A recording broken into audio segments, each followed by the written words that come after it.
ಬಂದ ನಾಯಿ ಸಗಣಿ ತಿನ್ಕಂತ ನಾನಿದ್ರ ನಿನ್ಸಲ ರೊಟ್ಟಿ ಪಲ್ಯ ಮಾಡಿ ಕಾಯ್ಕಂತ ಕುಂತ್ಕಂದಿನಿ ಬಂದ್ ಉಣ್ತಾನಂತಂದ್ರ ನೀ ನೋಡಿದ್ರ ಅದ್ ನಾಯಿ ಸಗಣಿ ತಿನ್ಕಂತ ಬಂದಿ. ಫಸ್ಟ್ ಹೋಗಿ ಆ ನಾಯಿ ಸಗಣಿನ ಬಾಯಿಂದ ಹೋಗ್ಲಿ ಬಾ, ಆಮೇಲೆ ಊಟ ಮಾಡಂತಿ.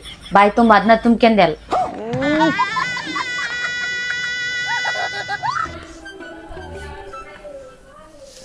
ಜೀವನ ಪೂರ್ತಿ ಬರೀ ಆ ನಾಯಿ ಸಗಣಿ ತಿನ್ಕಂತ ಕುಂತು ಬಿಡ್ತೇನಂತ ಅನ್ಸೈತಿ ನನಗೆ. ಅದ್ರಾಗ ಆ ಕತ್ತಿ ಹುಚ್ಚು ಕೂಡ ಕೊಡ್ತಿದ್ದಿ. ಆ ನಾಯಿ ಸಗಣಿ ಬಾಯಿ ತುಂಬ್ಕೆಂದು ಮಾತಾಡಕ ಬರವಲ್ತಲ್ಲ, ಹ್ಞೂ ಹ್ಞೂ ಅಂತಿದ್ ಬರೀ. ಎಲ್ಲಿಗೆ ಹೊಂಟೀಗ? ನಾಯಿ ಸಗಣಿ ತಿಂದ ಹೊಟ್ಟಿ ತುಂಬ್ಲಿಲ್ಲ ಈ ಕತ್ತಿ ಹುಚ್ಚಿ ಕುಡಿಯಕ್ ಹೊಂಟೇನ? ನಿನ್ ಕತ್ತಿನ ಇಷ್ಟು ಹೋಗು. ಹೇಳಿ ಏನಂತಲ್ಲ? ನಾ ಏನ್ ಹೇಳಂದಿ? ಬಾಯಿಗೆ ಯಾವಾಗ್ಲ ಅದನ್ನ ತುಂಬ್ಕೊಂಡಿರ್ತಲ್ಲ, ನಿನ್ ಬಿಡೋ ಯೋಚನೆನೇ ಇಲ್ಲ. ನೀನ್ ಹಿಂಗ್ ಬೇಯಲ್ಕನ ನೀನ್ ನೆಮ್ಮದಿನ ಇಲ್ಲ. ನಾ ಹೊರಗಡೆ ಹೋಗಿ ಉಂಡು ಬರ್ಕೊಂಡು.